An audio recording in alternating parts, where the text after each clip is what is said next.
Bonjour à tous, j'aimerais vous raconter une petite histoire, une petite fable qui parle de grenouilles. Alors tous les ans, dans un village, il y avait une course de grenouilles. Et donc voilà, c'était le jour de la course, donc toutes les grenouilles se sont préparées, tout ça, se sont mis donc à la ligne de départ. Et la course allait donc de la place du village jusqu'en haut de la montagne qui était adjacente donc au village.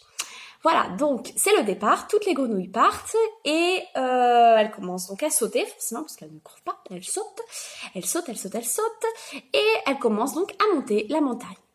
Et en montant la montagne, il y en a quelques-unes qui commencent à dire « Ouh là là, c'est trop difficile, je vais pas y arriver, oh je suis déjà fatiguée, oh là là, le chemin est encore trop long, bon non, je préfère abandonner, puis voilà, je rentre chez moi, voilà. » Et elles abandonnent.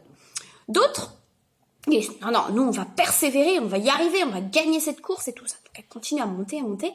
Quand elles arrivent donc dans un endroit de la montagne où il y avait donc pas mal de pierres et quelques-unes donc sont tombées et se sont blessées bien évidemment à cause des pierres. Elles se sont dit oh là là là là, je me suis fait mal. Ah non, je vais pas réussir à courir. Non, je suis tombée. Non, je préfère abandonner.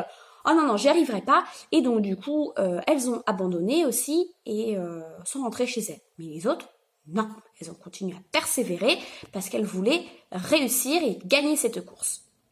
Alors elles ont continué leur course. Et là, il y avait une rivière.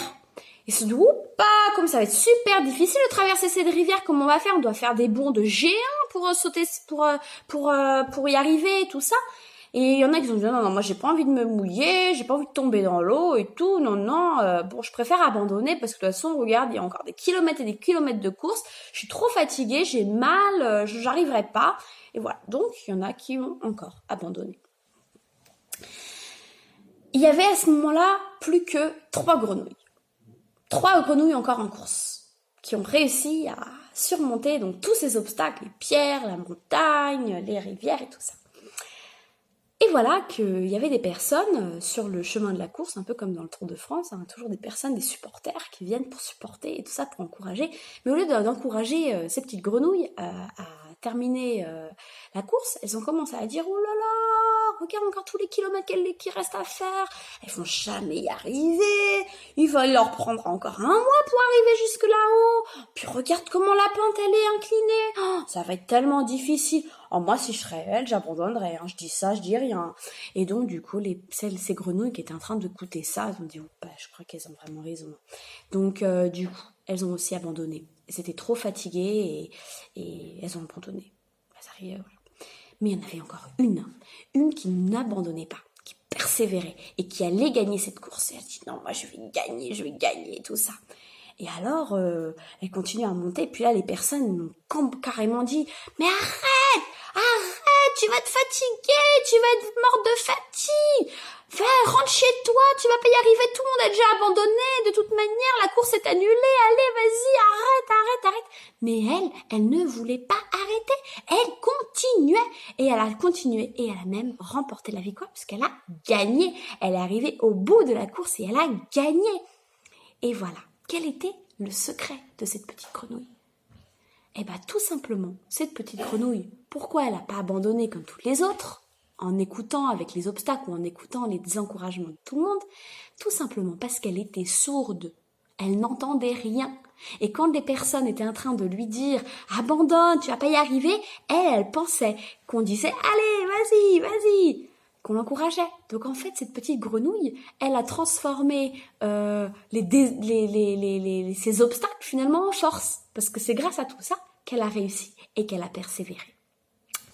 Voilà, alors cette petite histoire, finalement, elle illustre exactement ce qui se passe dans notre vie de tous les jours, dans notre vie spirituelle. Et Paul le savait bien puisqu'il a comparé aussi notre vie à une course. Et il dit dans 1 Corinthiens, le chapitre 9, le verset 24, dit ceci. « Ne savez-vous pas que ceux qui courent dans le stade courent tous, mais qu'un seul remporte le prix? Courez de manière à le remporter. Nous, ceux qui combattent, s'imposent toutes sortes d'abstinences, et ils le font pour obtenir une couronne corruptible. Mais nous faisons pour une couronne qui est incorruptible. » Alors voilà notre vie, c'est une course avec des obstacles, une course qui demande un entraînement, bien évidemment, pour rester en forme, pour rester debout, pour rester heureux, pour ne pas être déprimé, etc., etc., non, et pour rester bien debout et pour remporter cette victoire. Et la Bible nous dit que nous sommes plus que vainqueurs en Jésus-Christ. On est des vainqueurs, on n'est pas des perdants, on est des vainqueurs. Et on gagne, on va gagner cette course. Sauf que il faut rester toujours comme objectif la fin de cette course. Et la fin de cette course, ça va pas être quelque chose qui va se gâter avec le temps. Comme avant, ceux qui participaient à ces cours, à ces Jeux Olympiques, gagnaient des couronnes de laurier, comme ça, qu'ils mettaient sur la tête, mais finalement qui sont corruptibles, vous voyez, qui se cassent. Mais nous, on va avoir une couronne qui est incorruptible, qui ne se gâtera pas, qui ne s'abîmera pas. Et ça, c'est une couronne finalement qui symbolise la vie éternelle que Jésus nous promet. La vie éternelle pour nous et la vie éternelle pour nos proches, pour tous ceux finalement qui croiront dans ce que Jésus fait pour nous. Et on doit garder cet objectif dans notre tête, surtout dans notre course aujourd'hui, parce qu'on a beaucoup d'obstacles. On a tous des obstacles. On a des obstacles physiques, des problèmes de santé de nos proches, des fois qui nous terrorisent également. On ne sait pas quoi faire pour eux. Et c'est vrai, c'est quelque chose, c'est des obstacles qu'on a dans notre vie. On a des obstacles financiers, matériels, où on perd dans les temps dans lesquels on vit, on peut perdre notre travail. On peut avoir des difficultés à jongler avec les fins de mois, etc. C'est pas facile, c'est pas toujours facile.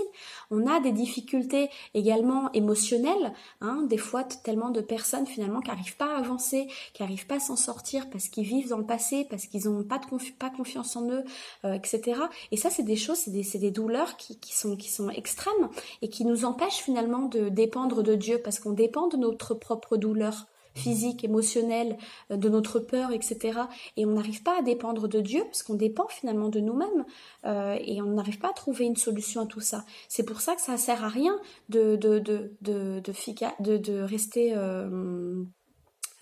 triste, comme ça, abattu, mais au contraire de nous confier en Dieu, parce que Dieu, lui, a un secours pour nous. Dieu nous fait une promesse. Dieu nous dit que tout ça aura une fin. Et en ce moment, on peut voir qu'il y a un obstacle très très grand sur notre chemin. Tout le monde en parle dans le monde entier. C'est ce virus, ce coronavirus dont tout le monde parle, qui fait la une de toutes nos informations, de nos journaux et même de nos conversations. Malheureusement, je dis bien malheureusement parce que au lieu de rester en tête avec des choses finalement positives qui nous élèvent, etc. Et ben on a toutes ces informations et des fois fausses informations sur ce virus qui nous empoisonne la tête et l'esprit. Et on finit par succomber par une peur. Quelqu'un va tousser à côté de vous, vous allez avoir peur d'avoir le coronavirus, peur de le transmettre, peur de voyager, etc. Alors je dis bien évidemment, on a des mesures et le gouvernement prend des mesures de confinement et je crois sincèrement qu'il faut respecter ce qu'on dit parce que c'est pour le bien de tous et c'est important, mais partager, se nourrir de tout ce qu'on dit et partager des fois de ces fausses informations qui alimentent une peur générale, je pense que ce n'est pas ce que, en tout cas, la Bible nous dit de faire. Et justement, la Bible nous dit que ces épidémies sont signes de la fin des temps, sont signes que Jésus va revenir bientôt. Et au lieu de partager toutes ces choses toutes ces mauvaises nouvelles, etc., on devrait plutôt se concentrer sur la bonne nouvelle qui est le retour de Jésus et partager à toutes ces personnes qui ont peur, qui sont terrorisées, etc., que finalement Jésus va revenir bientôt et que la peur dans tous les cas ne nous amènera à rien. Alors oui, bien évidemment, soyons prudents, mais surtout témoignons de l'amour de Jésus-Christ, de ce que Jésus a déjà fait pour nous et ce qu'il fera encore et comment il va nous rendre encore une fois vainqueurs sur ce virus. C'est ça qui est important, mes amis. Et oui, on est des vainqueurs, on n'est pas des perdants, on est des vainqueurs en Jésus-Christ. Et on a comme capitaine, comme pilote notre Dieu tout-puissant, qui a déjà remporté des guerres dans le passé, qui a déjà remporté des victoires sur des épidémies bien avant celle-ci, hein, qui a déjà fait tellement d'autres choses. Alors bien évidemment que Dieu va nous libérer, hein, jusqu'à ce que Jésus revienne. Tout ça, ce sont des signes de la fin des temps et on devrait profiter de ces événements pour témoigner à nos proches, hein, et à toute personne également qui sont dans cette peur, même des personnes qu'on ne connaît pas forcément, qu'on peut rencontrer dans la rue, à qui on parle, et ben qu'on témoigne justement que Jésus va calmer tout ça, hein, et qu'on se confie, même prier avec les personnes qui ont peur, justement pour qu'elles puissent être un peu plus confiantes. Hein.